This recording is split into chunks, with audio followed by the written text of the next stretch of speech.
Hari ini saya akan menceritakan bayi manusia lahir dari sapi. Kisah aneh yang menggemparkan desa. Namun sebelumnya saya sarankan untuk menuliskan sholawat Nabi Muhammad agar kelak sholawat ini menjadi saksi untuk mendapat syafaat di akhirat. Like dan subscribe ke channel ini sangat membantu menyebarkan dakwah Islam dan menjadi amal jariah. Langit di atas desa Bojonegoro tampak lebih terang dari biasanya. Bulan sabit menggantung anggun di tengah kegelapan, seolah menatap bumi dengan tatapan misterius. Angin berembus lembut melewati sawah-sawah luas yang membentang hingga ke ujung cakrawala. Malam itu begitu sunyi, seakan alam menahan napas menunggu sesuatu yang belum pernah terjadi sebelumnya. Di sebuah rumah sederhana yang dikelilingi pekarangan luas, seorang lelaki parubaya duduk di beranda. Matanya menatap langit yang dipenuhi bintang. Dia adalah Ustaz Fikri, seorang tokoh agama yang dihormati di desa. Sambil mengelus janggutnya yang mulai memutih, ia merenungkan keindahan ciptaan Allah.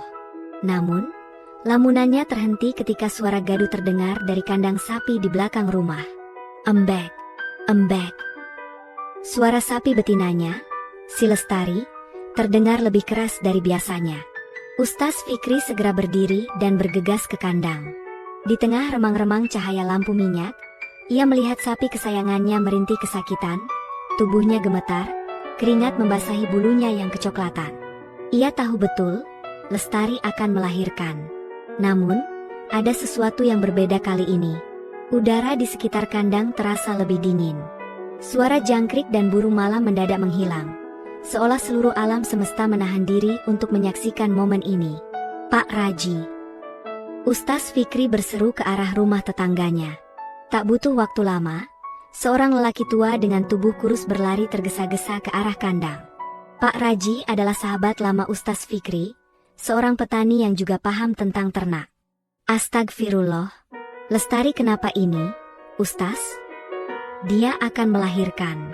Tapi rasanya ada sesuatu yang tidak biasa, jawab Ustaz Fikri dengan suara bergetar. Mereka berdua berlutut di dekat tubuh sapi yang terbaring lemah. Nafas Lestari memburu, matanya penuh kesakitan. Lalu, dengan jeritan panjang yang memecah kesunyian malam, proses kelahiran pun dimulai. Namun, yang keluar dari tubuh sapi itu bukanlah seekor anak sapi. Sesuatu yang lain. Sesuatu yang membuat dada Ustaz Fikri dan Pak Raji sesak. Mata mereka membelalak tak percaya. Sesosok bayi manusia. Seorang bayi laki-laki yang masih berlumuran cairan ketuban, tubuhnya merah dan menggeliat dalam dekapan jerami. Bayi itu menangis kencang, suaranya menggema di seluruh kandang. Pak Raji terduduk lemas, tangannya gemetar. Ustaz, ini apa? Ustaz Fikri tak mampu menjawab. Matanya masih terpaku pada bayi yang kini tergeletak di antara jerami. Namun, sebelum ia sempat mencerna kejadian yang tak masuk akal itu, Lestari kembali merintih. Sesuatu yang lebih mengerikan terjadi. Sapi itu kembali meregangkan tubuhnya, dan kali ini, seorang bayi perempuan lahir dari perutnya. Tangisan bayi kedua menggema, bercampur dengan suara angin yang kini berembus kencang, membawa aroma tanah dan hujan yang mulai turun gerimis. Ustaz Fikri menatap kedua bayi itu. Napasnya memburu. Namun, sesuatu yang lebih aneh membuat tubuhnya merinding. Di dada kedua bayi tersebut, terdapat tanda lahir berbentuk bulan sabit. Hujan mulai turun lebih deras, membasahi tanah yang kering. Pak Raji masih terduduk dengan mata membelalak. Wajahnya pucat pasi, seolah seluruh darahnya menghilang dari tubuh. Ustaz Fikri berusaha menenangkan dirinya. Dengan tangan gemetar, ia mengangkat kedua bayi itu, membungkusnya dengan kain yang ada di dekatnya. Ini bukan kejadian biasa, gumamnya lirih. Pak Raji masih tak mampu bicara. Mulutnya terbuka, namun tak ada suara yang keluar. Lalu, dari kejauhan, suara-suara mulai terdengar. Warga desa yang mendengar jeritan sapi dan suara tangisan bayi mulai berdatangan. Lentera-lentera minyak menyala, menerangi jalan setapak menuju kandang. Langkah-langkah tergesa-gesa semakin mendekat. Kita harus segera masuk rumah, ujar Ustaz Fikri dengan suara tegas. Kita harus melindungi mereka. Namun, sebelum mereka sempat bergerak, puluhan warga telah berdiri di depan kandang. Mata mereka membelalak melihat pemandangan yang tak masuk akal. Dua bayi manusia, lahir dari seekor sapi. Bisik-bisik mulai terdengar di antara mereka. Astagfirullah, ini apa? Jangan-jangan ini pertanda buruk. Atau mungkin, kutukan? Hujan semakin deras. Angin bertiup lebih kencang, menggoyangkan pepohonan di sekitar kandang. Kilat menyambar langit, menyoroti wajah-wajah ketakutan para warga. Di tengah kegelapan yang diterangi cahaya lentera, mata-mata penuh kecurigaan menatap bayi-bayi itu dengan ngeri. Namun Ustaz Fikri tetap berdiri tegak, memeluk kedua bayi itu erat-erat. Kalian semua, dengarkan aku. Suaranya menggelegar, mencoba menenangkan ketakutan yang mulai menguasai hati mereka. Namun, di antara sorot mata penuh kebingungan, satu suara lantang tiba-tiba terdengar dari kerumunan. Kita harus menyingkirkan mereka sebelum terjadi sesuatu yang lebih buruk. Dan dengan itu, ketakutan berubah menjadi sesuatu yang lebih berbahaya. Kemarahan. Hujan semakin deras, membasahi tanah yang mulai berlumpur. Kilatan petir sesekali menyambar langit, menciptakan siluet wajah-wajah penuh ketakutan yang berdiri di depan kandang.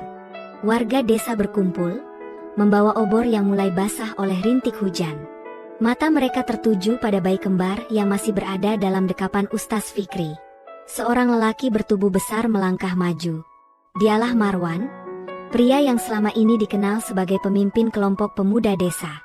Sorot matanya tajam, penuh kecurigaan. Ia melirik bayi-bayi itu dengan ekspresi jijik dan ketakutan. Kita semua sudah melihat sendiri. Suaranya lantang menembus suara hujan. Dua bayi manusia lahir dari seekor sapi. Ini bukan kejadian biasa. Bisa jadi ini pertanda buruk atau kutukan. Bisik-bisik kembali terdengar. Beberapa orang mulai saling berbisik, sementara yang lain mengangguk setuju. Ketakutan mereka mulai berubah menjadi keyakinan bahwa sesuatu yang buruk sedang terjadi. Pak Raji melangkah maju, mencoba menenangkan suasana. Kita tidak boleh terburu-buru menilai sesuatu yang tidak kita pahami. Marwan, katanya dengan suara lirih namun tegas. Ini mungkin adalah keajaiban dari Allah. Jangan langsung berpikir buruk. Marwan mendengus. Keajaiban? Ia tertawa sinis. Atau mungkin sesuatu yang lebih berbahaya? Kita semua tahu kisah-kisah orang tua kita. Jangan-jangan mereka ini bukan manusia biasa, melainkan titisan makhluk halus. Kata-kata itu menggema di antara warga. Seseorang berteriak dari belakang, jangan-jangan mereka bawa bencana untuk desa kita. Ustaz Fikri mengeratkan dekapannya pada kedua bayi itu. Meskipun hujan terus mengguyur tubuhnya, hatinya tetap teguh. Ia menatap Marwan dengan sorot mata penuh ketenangan. Kalian semua adalah orang-orang yang beriman. Tidakkah kalian berpikir bahwa semua yang terjadi di dunia ini adalah atas kehendak Allah? Suaranya bergetar, namun tetap berwibawa. Apakah kita akan menolak sesuatu yang belum kita pahami hanya karena rasa takut? Namun, ketakutan adalah sesuatu yang sulit dikalahkan dengan kata-kata. Tiba-tiba, seorang wanita tua menangis histeris. 30 tahun yang lalu, desa kita pernah mengalami kejadian aneh. Setelah itu, sawah-sawah kita gagal panen dan anak-anak jatuh sakit. Jangan-jangan ini peringatan dari Allah. Pernyataan itu semakin memperkeruh suasana. Beberapa warga mulai melangkah mundur dengan wajah penuh kekhawatiran, sementara yang lain mulai menggenggam erat obor mereka, seolah bersiap melakukan sesuatu. Marwan menyeringai. Kita tidak bisa mengambil risiko. Demi keselamatan desa, kita harus. Cukup. Suara Ustaz Fikri menggema, lebih keras daripada guntur yang menggelegar di langit. Semua orang terdiam. Hanya suara hujan dan napas mereka yang terdengar. Jangan biarkan rasa takut menguasai hati kalian, lanjut Ustaz Fikri, matanya berkilat tajam. Jika kalian ingin tahu apakah ini berkah atau musibah, maka kita harus mencari jawabannya, bukan menghakimi tanpa alasan. Namun, Marwan tak mau menyerah. Ia mendekat dengan langkah berat, wajahnya semakin dipenuhi kecurigaan. Baiklah, Ustaz, katanya dengan nada menantang. Kalau begitu, buktikan pada kami. Jika mereka benar-benar manusia biasa, tunjukkan sesuatu yang bisa membuat kami percaya. Tantangan itu membuat suasana semakin menegang. Ustaz Fikri menatap bayi-bayi yang ada dalam dekapannya. Mereka telah tenang, tubuh mereka hangat meskipun hujan turun begitu deras. Tiba-tiba, sesuatu terjadi.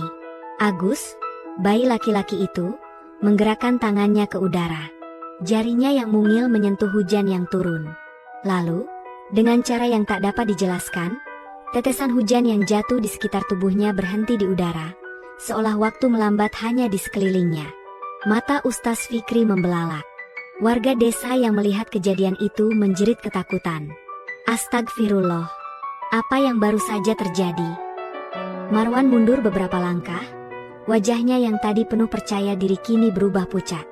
Ia melihat ke arah bayi-bayi itu, lalu kembali menatap tangan sendiri, mencoba merasakan apakah ada sesuatu yang aneh. Namun, hujan tetap turun seperti biasa. Pak Raji, yang berdiri di samping Ustaz Fikri, berbisik, "Ustaz, apa yang sebenarnya kita hadapi?" Ustaz Fikri tidak menjawab. Ia hanya semakin erat memeluk kedua bayi itu. Hati kecilnya bergetar. Hujan terus turun, seakan menutupi rahasia yang belum terungkap. Namun satu hal kini pasti. Apa yang lahir malam ini bukanlah sesuatu yang biasa. Malam semakin larut. Hujan yang tadinya deras mulai mereda, menyisakan udara yang dingin dan tanah yang becek.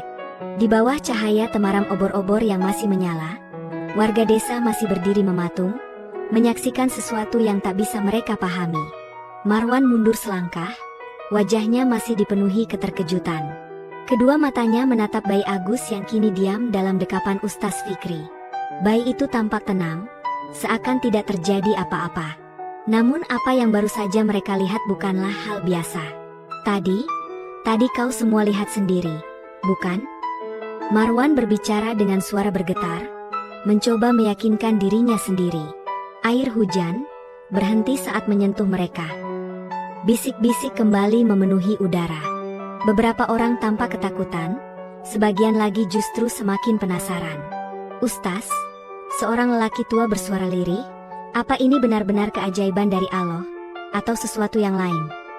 Ustaz Fikri menarik napas dalam. Ia tahu, saat ini ia harus berhati-hati dengan kata-katanya. Kepercayaan warga sedang berada di ujung tanduk. Jika ia salah melangkah, bayi-bayi ini bisa menghadapi bahaya. "Kita tidak boleh mengambil kesimpulan tergesa-gesa," katanya dengan suara mantap. "Apa yang terjadi malam ini adalah sesuatu yang berada di luar pemahaman kita. Namun, satu hal yang pasti, semua yang ada di dunia ini terjadi atas kehendak Allah." Pak Raji mengangguk pelan di sampingnya. Ia bisa melihat sebagian warga mulai terpengaruh oleh ketenangan yang dipancarkan oleh Ustaz Fikri. Namun, tidak dengan Marwan. Marwan menggertakkan giginya. "Kau bisa saja berbicara tentang kehendak Allah, Ustaz," katanya tajam. "Tapi bagaimana jika ini adalah ujian? Bagaimana jika kita dibiarkan melihat sesuatu yang aneh untuk menguji keimanan kita?" Kali ini, beberapa warga mengangguk setuju. Ketakutan mereka masih terlalu besar. Seorang wanita muda tiba-tiba menjerit, "Kita harus mencari dukun. Hanya dukun yang bisa tahu apakah mereka manusia atau bukan." Kata-kata itu langsung memicu kehebohan. "Ya, benar. Kita harus panggil dukun Karto. Biar dia yang menentukan apakah ini kutukan atau berkah." Suasana yang semula mulai mereda kembali memanas. Beberapa pemuda tampak siap berlari menuju rumah dukun Karto, orang yang selama ini dipercaya bisa menyingkap hal-hal gaib. Namun, sebelum siapapun bisa bergerak, Ustaz Fikri mengangkat tangannya tinggi-tinggi. "Berhenti." Suara itu menggema, membuat semua orang terdiam. "Jangan biarkan ketakutan membuat kita kehilangan akal," lanjutnya dengan tegas. "Sejak kapan kita, umat yang beriman, lebih percaya kepada manusia daripada kepada Allah?" Warga kembali saling berpandangan. Beberapa orang tampak ragu, tetapi ada juga yang mulai menundukkan kepala, merasa malu atas ketakutan mereka sendiri. Namun, Marwan tetap bersikeras. "Kalau begitu, Ustaz," katanya dengan suara tajam, "bagaimana kalau sesuatu yang buruk terjadi setelah ini? Bagaimana jika ladang kita gagal panen? Bagaimana jika hujan ini membawa bencana? Jika ada yang mati mendadak, siapa yang akan bertanggung jawab?" Ustaz Fikri terdiam. Ia tahu, jika ia tidak bisa memberikan jawaban yang cukup kuat, maka bayi-bayi ini bisa dianggap sebagai penyebab kesialan. Pak Raji menggigit bibirnya, menatap sahabatnya dengan khawatir. "Ustaz," bisiknya, mereka mulai berpikir bahwa bayi ini adalah pertanda buruk. Ustaz Fikri menatap bayi Wulan, yang kini tertidur dengan damai di lengannya. Seakan tak terganggu oleh keributan yang terjadi di sekelilingnya. Lalu, tanpa diduga, Wulan menggeliat pelan, membuka matanya. Mata itu berbeda. Bukan warna hitam pekat seperti bayi biasa. Mata Wulan berkilauan keperakan, memantulkan cahaya obor yang bergetar tertiup angin. Beberapa warga yang melihatnya langsung mundur ketakutan. "Astagfirullah," matanya. Pak Raji pun terkejut. "Ustaz, apa kau melihatnya?" Ustaz Fikri menatap bayi itu dalam diam. Ia tahu, sejak detik ini, ketakutan warga tidak akan mudah diredakan. Dan mungkin, Marwan benar. Sesuatu yang belum pernah terjadi akan datang ke desa ini. Mata-mata warga desa terpaku pada bayi perempuan yang masih berada dalam dekapan Ustaz Fikri. Wulan, yang baru saja membuka matanya, menatap lurus ke arah mereka dengan sorot mata keperakan yang berkilauan seperti cahaya rembulan. Seorang wanita di kerumunan menjerit tertahan, tangannya mencengkeram lengan suaminya. "Astagfirullah, matanya bukan seperti manusia." Marwan tersentak, wajahnya semakin menegang. "Lihat itu. Kau semua lihat, kan? Apa kita masih mau percaya bahwa mereka ini manusia biasa?" Pak Raji, yang sejak tadi berusaha menenangkan diri, kini merasakan bulu kuduknya meremang. Matanya tak lepas dari sorot mata Wulan, yang seolah menembus kegelapan, mencerminkan sesuatu yang tak bisa dijelaskan dengan kata-kata. Ustaz Fikri tetap diam. Tangannya mengeratkan genggaman pada kedua bayi itu, hatinya berdebar lebih cepat dari biasanya. Ia tidak takut, tetapi ia bisa merasakan ada sesuatu yang lebih besar di balik kejadian ini. Dan kemudian, sesuatu terjadi. Angin yang semula hanya bertiup pelan kini berubah menjadi lebih kencang. Obor-obor yang dipegang warga mulai berkedip-kedip, beberapa di antaranya padam seketika. Langit yang tadi masih menunjukkan sisa cahaya bulan kini tertutup oleh awan pekat, seakan malam semakin dalam dan mencekam. Marwan menoleh ke sekelilingnya dengan panik. Apa yang terjadi ini? Beberapa warga mulai merapatkan tubuh mereka, saling berpegangan. Ketakutan yang tadi hanya berupa prasangka kini semakin nyata. Tiba-tiba, terdengar suara retakan kayu dari belakang kandang. Seorang pemuda yang berdiri paling dekat dengan pintu kandang tersentak kaget dan mundur dengan wajah pucat. Ada sesuatu di sana. Warga desa menoleh ke arah yang ditunjuknya. Bayangan hitam berkelebat cepat di antara pepohonan. Samar-samar, terdengar suara seperti bisikan yang berasal dari tengah ladang. Suara yang tak bisa mereka pahami. Seketika itu juga, beberapa orang langsung lari terbirit-birit. Setan, ini ulah setan. Suasana yang semula hanya diwarnai ketakutan kini berubah menjadi histeria. Warga berlarian, beberapa jatuh tersungkur di tanah yang becek. Pak Raji bahkan harus menghindari seorang lelaki yang hampir menabraknya dalam kepanikan. Marwan, yang biasanya keras kepala, kini tidak bisa menyembunyikan ketakutannya. Ia melangkah mundur dengan napas memburu.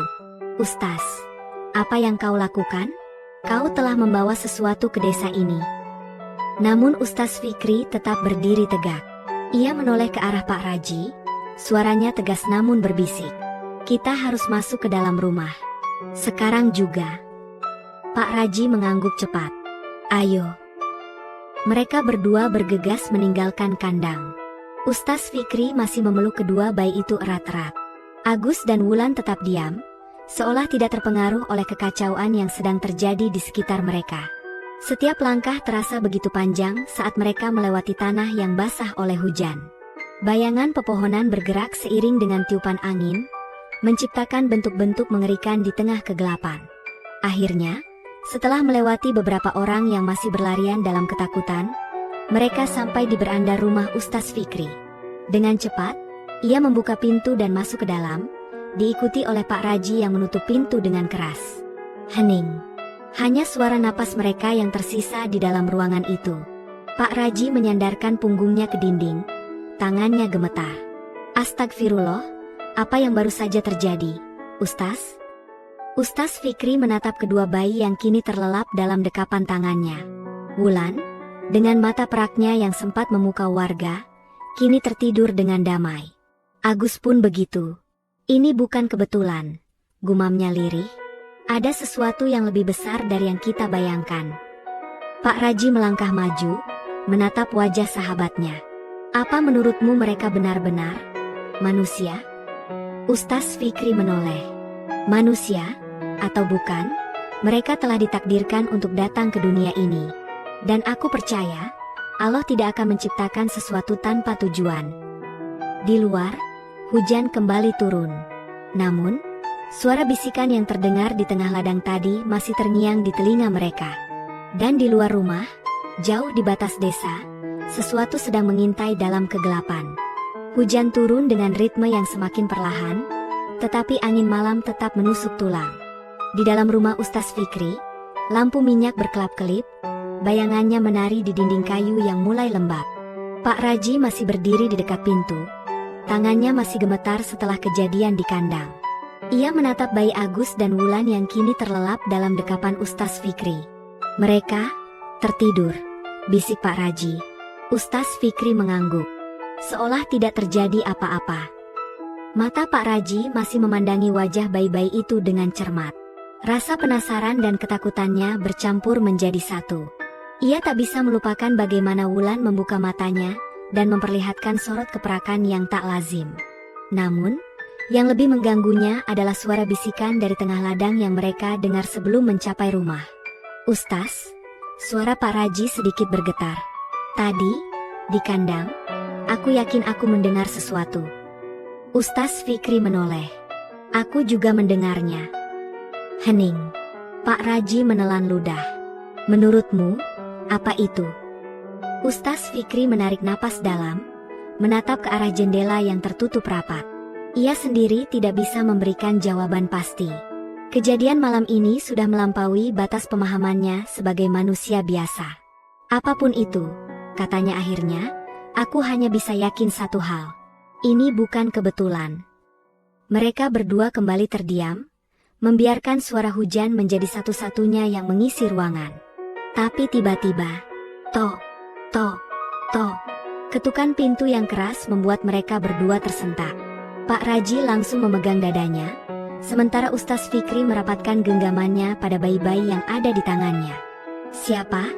Siapa yang datang malam-malam begini? Bisik Pak Raji. Ustaz Fikri meletakkan Agus dan Wulan dengan hati-hati di atas tikar, lalu berdiri. Ia berjalan pelan menuju pintu. Jantungnya berdetak lebih cepat dari biasanya. Ketukan itu terdengar lagi. Kali ini lebih keras. Tok, tok, tok. Ustaz Fikri menempelkan telinganya ke daun pintu. Siapa di luar? Tanyanya dengan suara tenang, meski hatinya sedikit berdebar. Tak ada jawaban. Hanya suara hujan yang kini turun lebih pelan. Pak Raji melangkah mundur, menatap pintu dengan waspada. Jangan buka, Ustaz. Aku punya firasat buruk. Tapi sebelum Ustaz Fikri bisa mengambil keputusan, tiba-tiba, tok. Sebuah pukulan keras menghantam pintu. Pak Raji hampir berteriak. Tetapi Ustaz Fikri buru-buru memberi isyarat agar ia tetap diam. Lalu, suara itu terdengar. Sebuah suara serak, seperti berasal dari tenggorokan yang kering, berbicara dari balik pintu. Fikri, aku tahu kau di dalam. Pak Raji merasakan bulu kuduknya berdiri. Ia mengenal suara itu. Begitu juga dengan Ustaz Fikri. Marwan. Dengan ragu-ragu, Ustaz Fikri membuka sedikit celah di pintu, cukup untuk melihat siapa yang berdiri di luar. Dan di sana, di tengah guyuran hujan, berdirilah Marwan. Namun ada yang berbeda darinya. Matanya tampak kosong, seperti orang yang kehilangan jiwa. Tubuhnya basah kuyup, tetapi ia tidak menggigil. Dan di belakangnya, ada beberapa sosok lain berdiri dalam gelap. Warga desa. Mereka berdiri diam, tanpa ekspresi, seperti patung hidup. Marwan, suara Ustaz Fikri bergetar. Ada apa? Marwan mengangkat wajahnya perlahan. Lalu, dengan suara yang lebih pelan namun lebih menyeramkan, ia berbisik, "Serahkan bayi itu, sebelum semuanya terlambat." Pak Raji merasa napasnya tercekat. "Astagfirullah. Ustaz, jangan dengarkan dia." Ustaz Fikri masih menatap Marwan dalam diam. Hujan terus menetes dari rambut lelaki itu, tetapi matanya tetap kosong, hampa, seperti bukan dirinya sendiri. "Marwan," kata Ustaz Fikri dengan hati-hati, "apa yang terjadi padamu?" Marwan tidak langsung menjawab. Ia hanya mengangkat tangannya perlahan, menunjuk ke dalam rumah. "Bayi itu adalah kutukan," suaranya lebih dalam dari biasanya, lebih menyeramkan. "Jika kau tidak menyerahkannya, sesuatu akan datang ke desa ini. Sesuatu yang lebih buruk dari yang bisa kau bayangkan." Ustaz Fikri menatapnya tanpa berkedip. Ia tahu ini bukan Marwan yang sebenarnya. Pak Raji menarik lengan Ustaz Fikri dengan panik. "Kita tidak bisa membiarkan mereka masuk. Mereka bukan orang yang sama lagi." Di luar, warga yang berdiri di belakang Marwan masih diam, wajah mereka tetap kosong. Hujan turun semakin pelan, menciptakan suasana yang semakin mencekam. Lalu, dari kejauhan, terdengar suara yang lebih mengerikan. Suara tawa. Tawa itu tidak berasal dari siapapun yang ada di depan rumah. Tawa itu datang dari arah hutan di batas desa. Pak Raji merasa darahnya membeku. Ia menggenggam dadanya dengan kuat, hampir tak bisa bernapas. Dan saat ia berusaha melihat keluar, di antara pepohonan yang bergoyang tertiup angin, sebuah sosok berdiri di sana. Sosok tinggi, dengan tubuh kurus dan mata yang berkilauan seperti bara api. Tawa itu semakin keras. Dan di depan pintu, Marwan mengulang kata-katanya, dengan suara yang lebih pelan. "Serahkan bayi itu, atau semuanya akan berakhir." Di dalam rumah, Agus dan Wulan yang tertidur mulai menggeliat. Dan mata Wulan yang berwarna perak, perlahan terbuka kembali. Mata perak Wulan terbuka perlahan. Cahaya dari lentera di dalam rumah Ustaz Fikri memantul di permukaannya, menciptakan sorot yang hampir tidak bisa dipercaya sebagai milik seorang bayi. Di luar rumah, Marwan masih berdiri dengan tubuh kaku. Warga yang bersamanya tetap membisu, wajah mereka kosong, seperti boneka hidup yang kehilangan kesadaran. Dan dari kejauhan, suara tawa yang berasal dari hutan semakin keras, bercampur dengan deru angin yang bertiup menerobos celah-celah rumah. Ustaz Fikri menatap Wulan dengan napas tertahan. Ada sesuatu di mata bayi itu yang berbeda. Seperti ada kesadaran lebih di sana. Seperti sepasang mata yang telah melihat sesuatu jauh sebelum mereka lahir. Lalu, bayi itu mengangkat tangannya. Tidak dengan gerakan biasa seorang bayi, tetapi dengan kelembutan dan ketegasan yang tak wajar untuk anak yang baru saja lahir. Saat itu juga, udara di dalam rumah menjadi lebih berat. Pak Raji yang berdiri di dekat pintu langsung merasa dadanya sesak. Seolah ruangan ini tiba-tiba kehilangan oksigen. Di luar, Marwan tampak bereaksi. Tubuhnya bergetar, lalu tiba-tiba matanya bergerak cepat, seakan baru saja tersadar dari sesuatu. Ia menoleh ke kanan dan kiri, melihat orang-orang di sekelilingnya.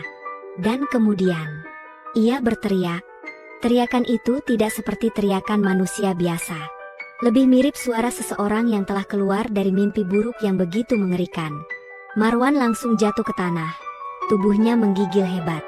Astagfirullah. Warga lain yang berdiri di belakangnya juga mulai bergerak.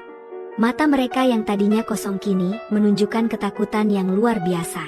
Beberapa dari mereka jatuh tersungkur. Beberapa lagi langsung berlari ke arah rumah masing-masing tanpa menoleh ke belakang. Marwan terus meronta di tanah, menggenggam kepalanya seakan ingin mengeluarkan sesuatu dari pikirannya. Ia berteriak tanpa henti, menyebut nama Allah berulang-ulang dalam kepanikan yang luar biasa. Pak Raji menatap semua ini dengan mata melebar. "Ustaz, apa yang sedang terjadi?" Namun sebelum Ustaz Fikri sempat menjawab, suara dari hutan itu menghilang. Tawa yang tadinya menggetarkan udara kini berhenti begitu saja, seakan ditelan kegelapan. Angin yang tadinya berputar-putar kini mereda. Semuanya kembali sunyi. Hanya suara napas berat Marwan yang masih terdengar, diikuti isakan tangisnya yang penuh ketakutan. Ustaz Fikri menoleh ke Wulan, yang kini sudah kembali tertidur. seolah tidak pernah terjadi apa-apa. Bayi itu baru saja melakukan sesuatu. Tetapi apa? Pak Raji melangkah mendekat, suaranya masih bergetar. "Ustaz, kau lihat sendiri, kan?" Ustaz Fikri mengangguk perlahan. "Aku melihatnya." Matanya, lanjut Pak Raji, ketika ia menatap Marwan, saat itulah semuanya berubah. Ustaz Fikri menatap bayi itu dalam diam. Pikirannya dipenuhi pertanyaan. Apakah Wulan telah melakukan sesuatu kepada Marwan dan warga lain? Apakah sorot matanya memiliki kekuatan yang lebih dari sekadar cahaya keperakan? Lalu, siapa yang tadi tertawa dari dalam hutan? Di luar, Marwan masih tergeletak di tanah. Napasnya masih tersengal, tetapi ia mulai menenangkan diri. Tangannya yang tadi mencengkeram kepala kini perlahan terkulai di sisi tubuhnya. Matanya yang penuh ketakutan menatap ke dalam rumah. Dan saat Ustaz Fikri membuka pintu sedikit lebih lebar, Marwan beringsut mundur dengan wajah ketakutan. "Jangan," suaranya hampir tak terdengar. "Jangan biarkan dia menatapku lagi." Pak Raji menoleh ke arah Ustaz Fikri. "Astagfirullah. Ustaz, aku rasa kita menghadapi sesuatu yang lebih besar dari yang kita kira." Ustaz Fikri tetap diam. Lalu, dengan suara pelan, ia berkata, "Aku harus bertemu seseorang." Pak Raji mengerutkan kening. "Siapa?" Ustaz Fikri menatap ke arah hutan yang masih terlihat kelam. "Ada satu orang di desa ini yang mungkin tahu apa yang sedang terjadi. Kita harus menemui Mbah Sastro." Pak Raji tersentak. "Mbah Sastro? Ustaz, kau yakin?" Ustaz Fikri mengangguk. "Jika ada orang yang bisa menjelaskan ini semua, hanya dia."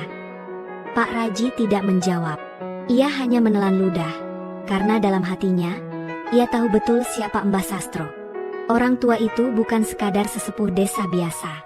Ia adalah satu-satunya orang yang pernah menyaksikan sesuatu yang serupa terjadi bertahun-tahun yang lalu. Dan jika benar kejadian ini memiliki keterkaitan dengan masa lalu desa, maka apa yang akan mereka temukan bisa jadi lebih menyeramkan dari yang mereka bayangkan. Malam masih menyelimuti desa Bojonegoro dengan kesunyiannya yang mencekam. Setelah semua kekacauan yang terjadi, sebagian besar warga telah kembali ke rumah mereka masing-masing, menyembunyikan diri dari sesuatu yang mereka sendiri tidak pahami. Namun, di sebuah rumah kecil di tepi desa, cahaya lampu minyak masih menyala. Rumah itu milik seorang lelaki tua yang dikenal dengan nama Mbah Sastro. Di dalam ruangan yang penuh dengan aroma dupa dan buku-buku kuno, lelaki tua itu duduk bersila. Rambutnya yang putih tergerai panjang, matanya yang cekung menatap kosong ke arah pintu yang masih tertutup. Seolah ia sudah tahu akan ada tamu yang datang. Dan benar saja. To. Mbah Sastro tidak bergerak. Ia hanya menarik napas panjang dan mengembuskannya perlahan sebelum akhirnya berkata, "Masuklah, Fikri." Pintu terbuka pelan. Dari luar, Ustaz Fikri melangkah masuk, diikuti oleh Pak Raji yang tampak masih ragu. Mereka berdua menutup pintu dengan hati-hati, lalu duduk di depan lelaki tua itu. Tanpa banyak basa-basi, Ustaz Fikri membuka suara. "Mbah, aku yakin jenengan sudah mendengar apa yang terjadi malam ini." Mbah Sastro mengangguk pelan. "Aku sudah tahu, bahkan sebelum itu terjadi." Pak Raji menelan ludah. "Apa maksud Mbah?" Mbah Sastro menatapnya dalam-dalam. "Kalian pikir ini baru pertama kali terjadi?" Ruangan itu terasa semakin dingin. Ustaz Fikri dan Pak Raji saling bertukar pandang. Mbah Sastro melanjutkan, suaranya berat dan bergetar. "Dulu, hampir 50 tahun yang lalu, hal yang sama pernah terjadi di desa ini." Pak Raji langsung membelalakan mata. "Apa? 50 tahun lalu?" Mbah Sastro mengangguk pelan. "Ada seorang bayi yang lahir bukan dari rahim manusia, melainkan dari sesuatu yang seharusnya tidak mungkin melahirkan manusia." Ustaz Fikri merasakan bulu kuduknya meremang. "Siapa bayi itu, Mbah?" Mbah Sastro menatap api dari lampu minyak di hadapannya, seolah melihat sesuatu yang jauh di masa lalu. "Ia diberi nama Satrio, seorang anak lelaki yang lahir dari seekor domba hitam." Pak Raji hampir tersedak napasnya sendiri. "Astagfirullah, ini mustahil." Namun, Mbah Sastro tetap melanjutkan. "Waktu itu, warga desa tidak setakut sekarang. Mereka tidak langsung menganggapnya sebagai kutukan, tetapi mereka tetap merasa aneh. Satrio tumbuh lebih cepat dari anak-anak seusianya. Ia memiliki mata yang berbeda, mata yang bercahaya di dalam gelap. Pak Raji dan Ustaz Fikri langsung teringat sesuatu. Mata Wulan yang berkilauan perak dalam kegelapan. Apa yang terjadi pada Satrio, Mbah? Tanya Ustaz Fikri. Mbah Sastro menghela napas berat. Ia menjadi seseorang yang sangat istimewa, dan sekaligus, sangat berbahaya. Pak Raji merapatkan tubuhnya ke dinding, tangannya mencengkeram kain sarungnya dengan gugup. Berbahaya bagaimana, Mbah? Mbah Sastro menatapnya, kali ini lebih tajam. Anak itu memiliki kekuatan yang tak bisa dijelaskan. Saat ia marah, api bisa menyala tanpa sebab. Saat ia sedih, hujan turun tanpa henti. Dan saat ia menatap seseorang yang menyimpan niat jahat, orang itu bisa melihat sesuatu yang lebih mengerikan dari sekadar dunia nyata. Ustaz Fikri merasakan jantungnya berdetak lebih cepat. Bukankah ini sama dengan yang terjadi pada Marwan, Pak Raji, yang juga mulai menghubungkan semua kejadian? Berseru, jangan-jangan, bayi-bayi yang ada di rumah Ustaz Fikri. Mereka adalah bagian dari sesuatu yang lebih besar, potong Mbah Sastro. Dan jika benar demikian, maka desa ini dalam bahaya. Ustaz Fikri mengepalkan tangannya. Apa maksud Mbah? Bahaya apa? Mbah Sastro menatapnya lekat-lekat sebelum akhirnya berkata dengan suara pelan namun penuh ketegasan. Satrio tidak sendirian. Ruangan terasa semakin sesak. Pak Raji merasa tangannya mulai berkeringat. Apa maksudnya, Mbah? Mbah Sastro menutup matanya sejenak, lalu berbisik. Ada yang mengawasinya sejak ia lahir. Dan jika bayi-bayi itu memang memiliki takdir yang sama, maka mereka juga sedang diawasi. Pak Raji merasa kakinya gemetar. Astagfirullah, siapa yang mengawasi? Mbah Sastro membuka matanya kembali. Makhluk yang tertawa dari dalam hutan. Detik itu juga, suara angin tiba-tiba berdesir dari luar jendela. Seakan sesuatu tahu bahwa mereka sedang membicarakannya. Angin yang semula berhembus pelan kini berubah menjadi desir yang lebih kuat, menggoyangkan dedaunan di luar rumah Mbah Sastro. Api lentera di meja bergetar, cahayanya memantul di wajah-wajah tegang Ustaz Fikri dan Pak Raji. Mbah Sastro menatap ke arah jendela, seolah ia tahu sesuatu sedang bergerak di luar sana. Apa yang Mbah maksud dengan makhluk yang mengawasi? Tanya Ustaz Fikri dengan suara tertahan. Mbah Sastro menarik napas dalam sebelum menjawab. Di ujung desa ini, ada hutan yang telah lama dilarang untuk dimasuki. Kalian pasti tahu hutan Gunung Rawa, bukan? Pak Raji langsung merinding. Astagfirullah. Mbah, jangan bilang kalau. Mbah Sastro mengangguk pelan. Ya, sejak dulu, di sana ada sesuatu yang bukan dari dunia kita. Ustaz Fikri mendengarkan dengan penuh perhatian. Ia memang pernah mendengar cerita tentang hutan Gunung Rawa. Orang tua dulu selalu melarang anak-anak desa untuk mendekatinya. Ada banyak cerita yang beredar, tentang suara-suara aneh di malam hari, tentang bayangan yang bergerak di antara pepohonan, dan tentang mereka yang masuk tetapi tidak pernah kembali. Tapi, Mbah, tanya Ustaz Fikri, mencoba berpikir logis, apa hubungannya dengan bayi-bayi ini? Mbah Sastro menatapnya tajam. Karena Satrio dulu pernah dikejar oleh sesuatu yang datang dari sana. Suasana di dalam rumah semakin mencekam. Pak Raji mulai menggenggam kain sarungnya erat-erat, sementara Ustaz Fikri tetap berusaha menahan getaran dalam hatinya. Dulu, lanjut Mbah Sastro, ketika Satrio menginjak usia 7 tahun, ia mulai merasakan sesuatu yang mengganggunya. Ia sering bermimpi buruk tentang sosok tinggi yang berdiri di batas hutan. Sosok itu tidak memiliki wajah. Pak Raji langsung bergidik. Semakin lama, mimpi-mimpi itu semakin nyata. Satrio pernah berkata, aku bisa mendengar mereka memanggilku. Mereka bilang, aku harus kembali. Ustaz Fikri merasa tenggorokannya mengering. Kembali? Ulangnya. Apa maksudnya? Mbah Sastro menggeleng pelan. Tidak ada yang tahu pasti. Tetapi, setelah itu, Satrio menghilang.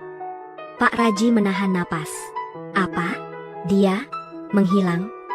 Mbah Sastro menatap mereka berdua dengan sorot mata yang penuh ketegangan. Ya, suatu malam, ia pergi ke hutan itu. Beberapa warga sempat melihatnya berdiri di tepi hutan, sebelum sosoknya lenyap ditelan kegelapan. Sejak saat itu, tidak ada yang pernah melihatnya lagi. Hening. Tak ada suara selain bunyi angin yang terus menghembuskan hawa dingin ke dalam ruangan. Pak Raji menelan ludah. Mbah, apakah itu berarti bayi-bayi yang ada di rumah Ustaz Fikri juga akan? Mbah Sastro menghela napas panjang. Aku tidak tahu. Tapi satu hal yang pasti, mereka tidak sendirian. Ustaz Fikri merasakan jantungnya berdetak semakin cepat. Malam ini sudah cukup banyak kejadian aneh.